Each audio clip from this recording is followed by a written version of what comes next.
As usual কথা মতো তোমাদের জন্য নিয়ে চলে এসেছি ডায়াগ্রাম বেস কোশ্চেন। থার্ড সেমিস্টারে যারা এক্সাম দিচ্ছ তাদের জন্য ডায়াগ্রাম বেস কোশ্চেন খুবই খুবই গুরুত্বপূর্ণ। এখন এই যে ডায়াগ্রাম বেস প্রশ্নগুলো কি ধরনের ডায়াগ্রাম বেস প্রশ্ন হয় এটা তোমাদের ভালো করে বুঝতে হবে। আমার কথা মনোযোগ দিয়ে শুনবে। ক্যারেক্টারকে অ্যানালাইসিস করে ডায়াগ্রাম বেস কোশ্চেন হতে পারে 1 নম্বর। কোনো একটা থিম, ধরে নাও কোনো একটা থিম আলোচনা করে দিয়েছে, সেই থিমের উপর বেশ করে ডায়াগ্রাম বেস প্রশ্ন হতে পারে। ডায়াগ্রাম বেস প্রশ্ন হতে পারে ভেন ডায়াগ্রাম দিয়ে। আমি এখানে বেশ কিছু টাইপের ডায়াগ্রাম বেস কোশ্চেন তোমাদের দিয়েছি। দেখো, first encounter with the girl, 5 নম্বর প্রশ্নটা আমি বলছি। First encounter with the girl, মেয়েটার সঙ্গে ফার্স্ট এনকাউন্টারটা কি ছিল? দেখো, আমি কিন্তু নিচে উত্তর সমেত তোমাদের বলে দিয়েছি, তাহলে উত্তর দেওয়া থাকছে, তোমাদের বুঝতে সুবিধা হবে, বুঝলে? আচ্ছা, দেখো এখানে ফার্স্ট এনকাউন্টারে কি বলছে? The narrator hardly dare to touch her finger. এটা ফার্স্ট এনকাউন্টারে এরকমটা, মানে সাহস করতে পারেনি তার আঙ্গুল ছোঁয়ার। সেকেন্ড এনকাউন্টারে কি? The narrator maintain physical distance, the narrator did not touch her, তাকে স্পর্শ করেনি। The narrator caught her hand and held it, তার হাত ধরেছিল এবং সেটা ধরে রেখেছিল। The narrator gave her a roti. কোনটা বলো? অপশন নম্বর সি হবে নিশ্চিত, অপশন নম্বর সি, তোমরা বুঝেই যাচ্ছ। এরপরে দেখো 6 নম্বর প্রশ্নটা, দেউলি, তারপরে সিগন্যাল বক্স, তারপরে কি অর্থাৎ এই যে যাত্রাপথ, কোনটা আগে আসছে কোনটা পরে আসছে, এগুলো কিন্তু একটা ডায়াগ্রাম বেস প্রশ্নের মধ্যে হতে পারে। আবার ডায়াগ্রাম বেস প্রশ্নের মধ্যে হতে পারে সিকোয়েন্স, কোন সিকোয়েন্সে কখন কোনটা আসছে এই সেইটা। দেখো, দেউলি, তারপরে সিগন্যাল বক্স, তারপরে Dehra, heavy jungle of Indian Terai, তারপর বলছে the heavy jungle of Sundarbans, the heavy jungle of Indian Duars, the heavy jungles of Jaldapara forest. তাহলে অপশন নম্বর এ হবে। একবার দেখে নাও, অপশন নম্বর এ। এইরকম ভাবে তোমাদের রেডি করতে হবে। এরপর দেখো দেউলি, 3 নম্বরে বলেছে দেউলি দিয়ে দিয়েছে, আর কোথায় কখন সময়ে কি কি ঘটেছে। তাহলে এই ধরনের গুলো তোমাদের রেডি করতে হবে। আমি তোমাদের স্ক্রল করে যাচ্ছি, তোমরা পিডিএফ যারা নিতে চাইছো আমাদের এই ভিডিওর নিচে একটা দেখো বার যাচ্ছে, সেই বারে আমাদের নম্বর দেওয়া থাকছে, আমাদেরকে মেসেজ করলে সম্পূর্ণ বিনামূল্যে সেই পিডিএফটা তোমাদেরকে আমি প্রোভাইড করে দেবো। 4 নম্বর প্রশ্নটা দেখো, বিভিন্ন রকমের ক্যারেক্টারিস্টিক দিয়েছে, এই ক্যারেক্টারিস্টিকটা কার এমনটা বলা হয়েছে। তো দেখেই বুঝতে পারছো, ফিট বেয়ার, তারপরে তোমার স্কিন পেল, হেয়ার শাইনি ব্ল্যাক, মানে মেয়েটার কথা বলছে। এই একটা তোমরা মনে রাখবে। আবার দেখো, আমি বিভিন্ন বই থেকে দিয়েছি, যেহেতু তোমাদের টাইপটা তোমাদের যাতে বুঝতে সুবিধা হয়। এখানে দেখো এই যে 2 নম্বরে দেখো দ্য গার্ল অ্যাপিয়ারেন্স, কি ধরনের ব্যাপারটা ছিল, তাহলে অপশন নম্বর ডি হয়ে যাবে উত্তর, শাইনি ব্ল্যাক হেয়ার, অর্থাৎ ওই ক্যারেক্টারিস্টিক। হোয়াট হ্যাপেন নেক্সট, প্রথমে দ্য ন্যারেটর ওয়াজ 18, তারপরে তোমার he wanted to visit his grandmother, the girl came down the platform, তারপরে ঘটনাটা কি হয়েছিল। ঠিক আছে, she sold him a basket, একটা বাস্কেট দিয়েছিল। তাহলে কোন ঘটনাটা কখন ঘটছে এই ধরনের প্রশ্ন হতে পারে।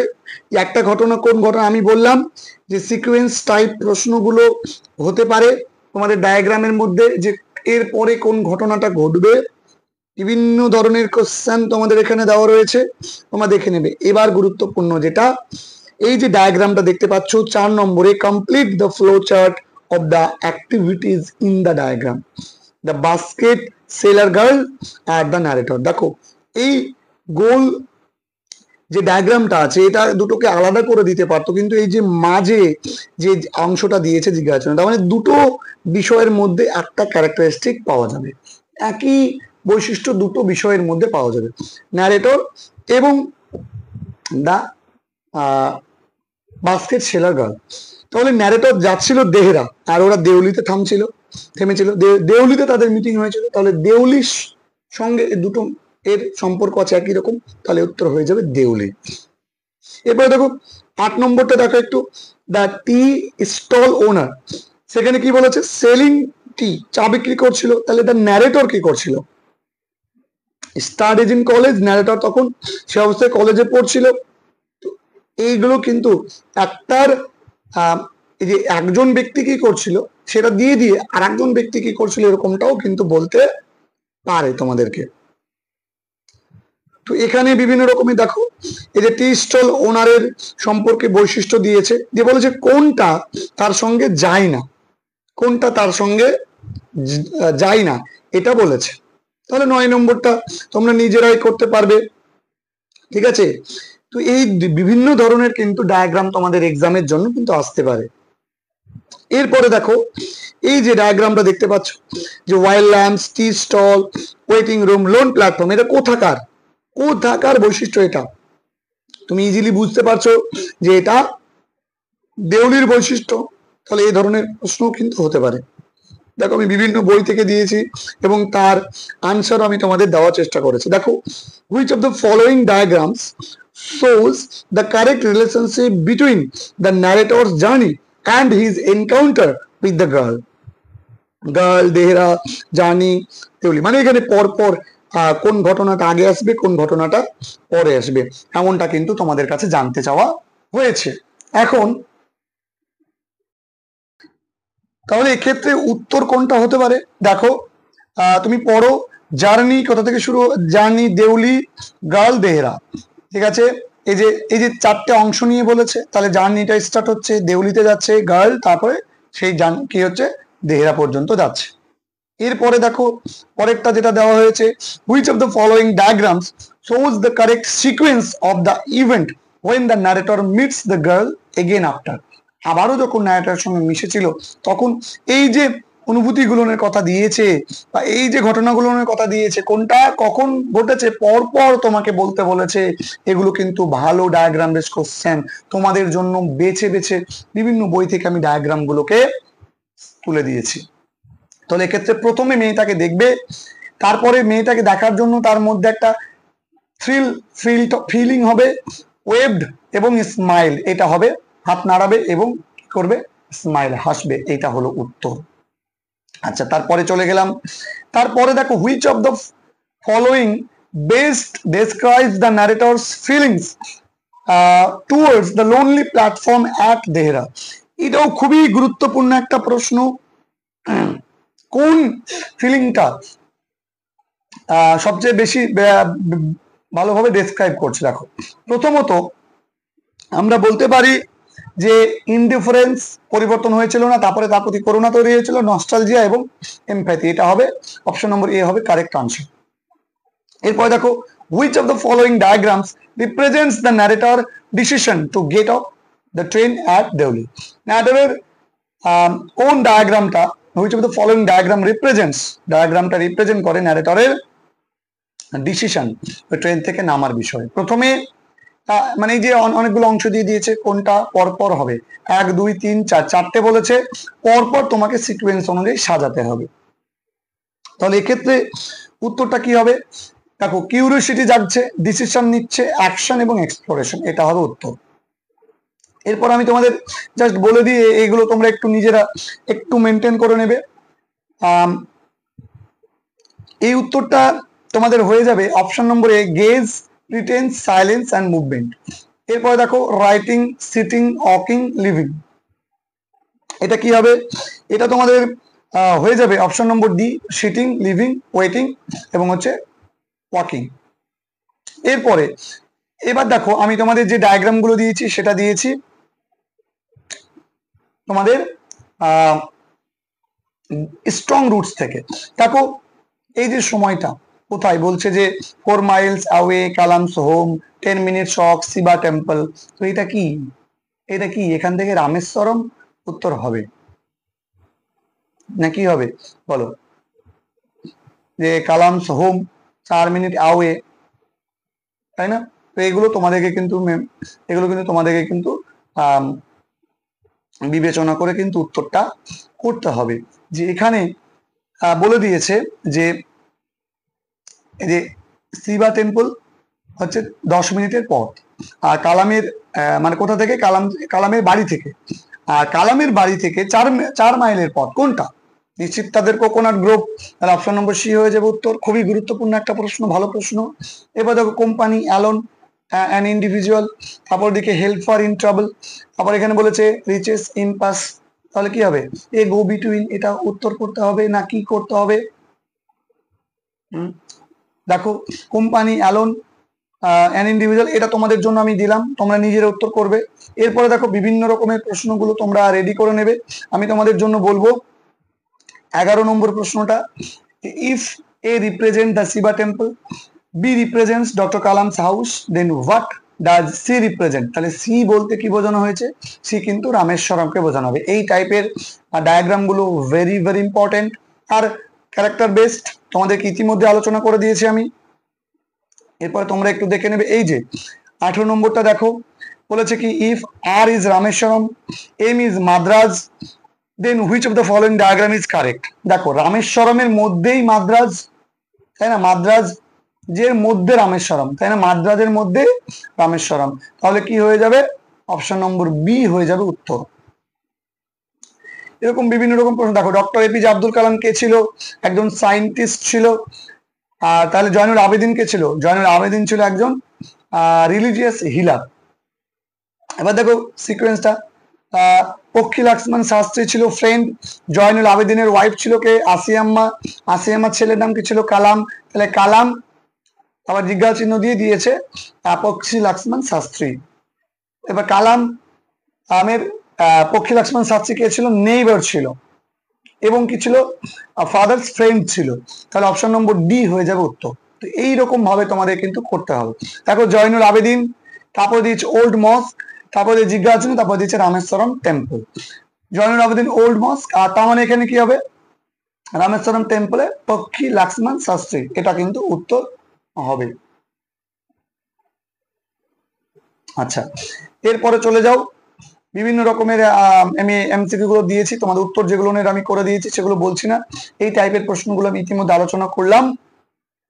দেখো বিভিন্ন বুকস থেকে তোমাদের আমি বিভিন্ন রকম প্রশ্ন দিয়েছি। এই জাতীয় যে প্রশ্নগুলো সেটা তোমরা খুব ভালো করে দেখবে। বিশেষ করে এই যে ধরনের প্রশ্নগুলো দেখো, the bet was between the suitability of capital punishment and life imprisonment. এই যে বেটটা করা হয়েছিল ক্যাপিটাল পানিশমেন্ট এবং লাইফ ইমপ্রিজনমেন্টের মধ্যে কোনটা ভালো সেটাকে সুট করার জন্য। Suppose half circle on top represent capital punishment, উপরের যেটা সেটা ক্যাপিটাল পানিশমেন্ট আর নিচের যেটা সেটা হচ্ছে লাইফ ইমপ্রিজনমেন্ট। যদি হোয়াইট হাফ সার্কেলটা প্রেফারেন্সকে স্ট্যান্ড করে এবং ব্ল্যাকটা যদি নন প্রেফারেন্সকে স্ট্যান্ড করে, তাহলে কি হবে? অর্থাৎ উপরেরটা বলে দিয়েছে তোমার লাইফ, উপরেরটা তোমার বলে দিয়েছে ক্যাপিটাল পানিশমেন্ট, নিচেরটা বলে দিয়েছে তোমার লাইফ ইমপ্রিজনমেন্ট। কালো অংশটা বলে দিয়েছে তোমার সাদা যেটা সেটা বলে দিয়েছে প্রেফারেন্স, মানে পছন্দ করা বিষয়টা, আর কালোটা বলে দিয়েছে মানে নন প্রেফারেন্স, পছন্দ করবে না। তাহলে in consideration of the above condition which of the following diagram represents the choice of the lawyer in the story the bet? তাহলে লয়ার কোনটাকে চয়েস করেছিল? দেখো চয়েস মানে হচ্ছে সাদাটা, চয়েস মানে কি সাদাটা, কালো মানে কি নন প্রেফারেন্স, আর উপরটা কি ক্যাপিটাল পানিশমেন্ট, আর নিচেরটা কি লাইফ ইমপ্রিজনমেন্ট। তাহলে কোনটা চুজ করেছিল? লাইফ ইমপ্রিজনমেন্ট চুজ করেছিল এবং ওটা ছিল কালো। তাহলে অপশন নম্বর বি হয়ে যাবে উত্তর। ভেরি ভেরি ইম্পর্টেন্ট, এই ধরনের ডায়াগ্রাম গুলো খুবই গুরুত্বপূর্ণ তোমাদের আপকামিং এক্সামের জন্য। এবার বিভিন্ন ধরনের প্রশ্নগুলো তোমাদের দিয়েছি, তার উত্তর নিচে দেওয়া রয়েছে, স্ক্রিনশট করে নেবে। প্রত্যেকটা সম্পর্কে আমি ডিটেলস আলোচনা করতে পারছি না, ভিডিওটা অনেক লেন্দি হয়ে যাবে বলে 7 নম্বরটা একটু তোমাদের সঙ্গে আলোচনা করে দিই। দেখো দ্য লয়ার এবং কি বলে দিয়েছে দ্য ব্যাংকার, দুজনের মধ্যে কি বৈশিষ্ট্যটা আছে? পার্টিসিপেটেড ইন দ্য বেট, দুজনেই কি এই বেটে অংশগ্রহণ করেছিল। এই ধরনের প্রশ্নগুলো কিন্তু খুবই গুরুত্বপূর্ণ।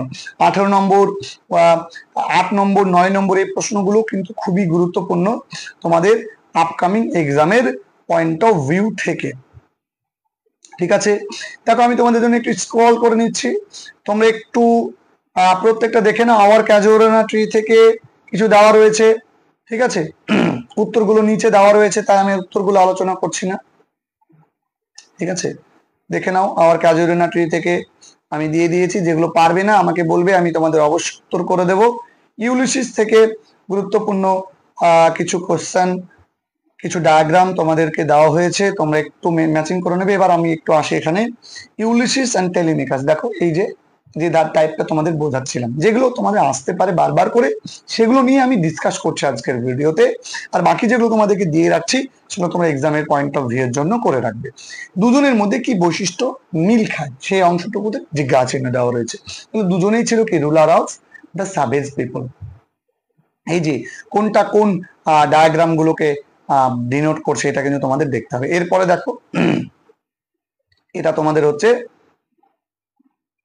আমি তোমাদের বলি, এটা হচ্ছে তোমাদের রায়দা সুদা সি থেকে। এই যে 2 নম্বর যে প্রশ্নটা, এটা তোমরা নিজেরা আমাকে করে কমেন্ট সেকশনে আমাকে উত্তর দেবে। এটা তোমরা লিখবে যে ড্রামা দিয়ে, তা 2 নম্বর দিয়ে তার উত্তরটা লিখবে, ঠিক আছে। আমি উত্তরগুলো তোমাদেরকে প্রত্যেকটা নিয়ে আলোচনা আমি করছি না, এগুলো তোমরা নিজেরা একটু ম্যানেজ করে নেবে। যেটা পারবে না সেটা আমাকে বলবে, আমি ডেফিনেটলি তোমাদের হেল্প করে দেবো। এবং এই যে 3 নম্বর যে প্রশ্নটা, এই প্রশ্নটাও কিন্তু তোমাদেরকে ভালো করে করে নিতে হবে। দেখো উত্তর কিন্তু নিচে আমি দিয়ে রেখেছি। এবার তোমাদেরকে আমি আলোচনা করব যে এই যে যে ডায়াগ্রাম গুলো তোমরা দেখতে পাচ্ছ, বিশেষ করে ইউলিসিস থেকে, এই ডায়াগ্রাম গুলোর ক্ষেত্রে কোনটার উত্তর কি হতে পারে সেইটা নিয়ে তোমাদেরকে আমি একটু ডিসকাশন করব।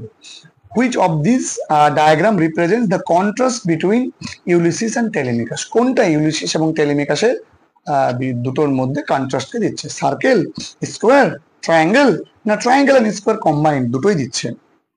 তাহলে এক্ষেত্রে কোন উত্তরটা এক্স্যাক্টলি তোমার হতে পারে, এটা কিন্তু তোমাদেরকে ভাবতে হবে। এই যে আমি বললাম যে কোন জিনিসটা দুটোর মধ্যে কন্ট্রাস্টকে রিপ্রেজেন্ট করে, যে দুটো কন্ট্রাস্টকে রিপ্রেজেন্ট করে, সার্কেল, স্কোয়ার, ট্রায়াঙ্গেল। দেখো ট্রায়াঙ্গেলের সার্কেলের মধ্যে সমস্ত এইগুলোই মানে একই, মানে রেখাগুলো একটাই সার্কেলের মধ্যে, ত্রিভুজের মধ্যে। কিন্তু এখানে দেখো ত্রিভুজ এবং ট্রায়াঙ্গেল দুটো আছে, তোমাদের উত্তর এটা করতে হবে। Which of the diagram best represent the contrast between Ulysses and Telemachus, এটা তো বললাম। তারপরে what does this diagram of spiral path indicate? Spiral পাথটা কি ইন্ডিকেট করছে? যে এন্ডলেস জার্নি এন্ড রেস্টলেসনেস, এটা তোমার রিপ্রেজেন্ট করছে যে যত এগিয়ে যাওয়া যাচ্ছে তত যেন তার যাত্রাপথটা, তার আগ্রহটা আরো বাড়ছে। তারপরে what indicates, what is indicated by the symbolic representation? এই সিম্বলিক রিপ্রেজেন্টেশনের মাধ্যমে কি বোঝানো হচ্ছে? Ulysses thirst for adventure and exploration, এটা বোঝানো হচ্ছে, ঠিক আছে। তো এইগুলো তোমরা একটু নিজেরা একটু মেনটেন করে নেবে, ওকে। তো যদি কোনো প্রশ্ন নিয়ে তোমাদের ডাউট থেকে থাকে, তাহলে অবশ্যই আমাদেরকে কমেন্ট সেকশনে কমেন্ট করে জানাও। ভিডিওটা কেমন লাগলো আমাদের সঙ্গে জানাও। দেখা হবে তোমাদের সঙ্গে পরবর্তী ভিডিওতে। বিশেষ করে আমি তোমাদের যে যে প্রশ্নগুলো আলোচনা করলাম, বললাম যে এই প্রশ্নগুলো তোমরা করবে, সেই প্রশ্নগুলো তোমরা নিজেরা করে নেবে। একটা প্রশ্ন হয়তো তোমাদেরকে আমি বললাম না বা বলা হলো না, যেমন এই যে টাইপের প্রশ্নগুলো, আমি তোমাদেরকে আরেকবার বলে দিই যে 9 নম্বর প্রশ্নটা আমি একটু বলে দিই তোমাদের, তো তোমাদের অসুবিধা হতে পারে। এই ধরনের প্রশ্নগুলো খুব গুরুত্বপূর্ণ পরীক্ষার জন্য। 3 জন ব্যক্তির মধ্যে কোন বিষয়টা মিল পাচ্ছে? জার্নালিস্ট, লয়ার, গেস্ট, কোন বিষয়টার মধ্যে? তাহলে এ যদি জার্নালিস্ট হয়, বি যদি লয়ার হয়, তাহলে x the guest of the party, তাহলে গেস্টের মধ্যে কে ছিল? এমনটা বলা হয়েছে যে জার্নালিস্ট একজন ছিল, একজন লয়ার ছিল, আর এর মধ্যে আর কে ছিল? ঠিক আছে, কে ছিল? গেস্ট অফ দ্য পার্টি, পার্টির গেস্ট, অতিথি কারা ছিল? ঠিক আছে। দেখো প্রশ্নের মধ্যে ক্লু রয়েছে, এক্স বলতে এখানে গেস্ট প্লুরাল বলে দিয়েছে, তাহলে অপশন নম্বর বি স্কলার্স, এটা উত্তর হয়ে যাবে। তো এরকম করে প্রত্যেকটা জায়গার গুলো তোমরা একটু নিজেরা একটু, আমি আশা করি তোমরা প্রত্যেকে পেরে যাবে। যেমন আমি কবিতার ক্ষেত্রে 1 নম্বরটা বলি, creeper, water lilies, snow water লিলিজের স্নোর মতো জমা হয়েছিল। ক্রিপার কেমন ছিল? পাইথনের মতো। তো এই ধরনের কোশ্চেনগুলো তোমরা নিজেরা, আমি আশা করি প্রত্যেকেই পেরে যাবে। তাই এগুলো নিয়ে আমি আর ডিসকাশন করলাম না। যদি কোথাও অসুবিধা থাকে আমাকে বলবে, আমি প্রত্যেকটা উত্তর তোমাদেরকে আমি প্রোভাইড করে দেব। যারা পিডিএফ চাইছো তারা আমাদেরকে মেসেজ করো, আমরা তোমাদেরকে পিডিএফটা প্রোভাইড করে দেবো। তোমাদের সঙ্গে দেখা হবে আগামী ভিডিওতে। ততক্ষণ পর্যন্ত তোমরা প্রত্যেকে ভালো থাকবে, সুস্থ থাকবে, সুন্দর থাকবে। ভিডিওটা ভালো লাগলে ভিডিওটা বন্ধুদের সঙ্গে শেয়ার করে দেবে অবশ্যই।